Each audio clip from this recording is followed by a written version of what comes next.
আসসালামু আলাইকুম। আঙ্কেল যদি অনুমতি দেন তাহলে আপনার সঙ্গে একটু কথা বলতাম। অসংখ্য ধন্যবাদ আঙ্কেল। তো যেহেতু রাস্তা যদি আমরা একটু প্লিজ যদি সাইড হয়ে কথা বলতাম, যেহেতু হয়তো মানুষজন সাইকেল টাইকেল আসতে পারে। হ্যাঁ, ধন্যবাদ আপনাকে কথা বলার সুযোগ করে দেওয়ার জন্য। তো আঙ্কেল, সর্বপ্রথমে জানতে চাচ্ছি আপনি কেমন আছেন? আল্লাহ রহমতে ভালো আছে। আলহামদুলিল্লাহ যে আল্লাহ আপনাকে ভালো রেখেছে। তো আঙ্কেল, আপনার নামটা জানতে পারি?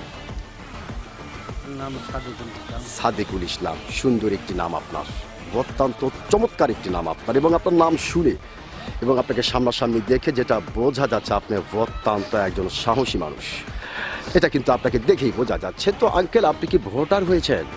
হ্যাঁ, ভোটার হয়েছেন না? কোন দেশের ভোটার হয়েছেন আপনি? বাংলাদেশ। বাংলাদেশের। অসংখ্য ধন্যবাদ যে আপনি বাংলাদেশের ভোটার হয়েছেন। তো আঙ্কেল, যেহেতু আপনি বাংলাদেশের একজন সচেতন নাগরিক এবং বাংলাদেশের ভোটার, বাংলাদেশের নাগরিক এবং অত্যন্ত সাহসী মানুষ, সেই ক্ষেত্রে এই বিষয়টি আপনাদের কাছ থেকে জানতে চাচ্ছি যে এইবার বাংলাদেশের সরকার কে হতে পারে? জামাত ছাড়া আর কাউকে ওনাকে দেখি না। প্লিজ ওনাকে একটু কথা বলতে দেন, যেহেতু আমি ওনার সঙ্গে কথা বলতেছি।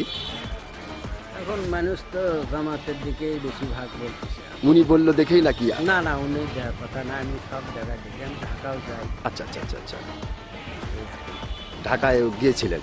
হ্যাঁ, ঢাকায় লোকজন আসে তো চাকরি বাকরি করতে। আচ্ছা আচ্ছা, তো ওখান থেকে মোটামুটি জামাতের ইটা বেশি পাচ্ছেন ওখানেও? এখানে এদিকে অনেক সাইড। মানে মোটামুটি ঘুরে ফিরে দেখতেছেন যে এবার জামাত সরকার হতে পারে। অসংখ্য ধন্যবাদ আপনাকে, অসংখ্য ধন্যবাদ।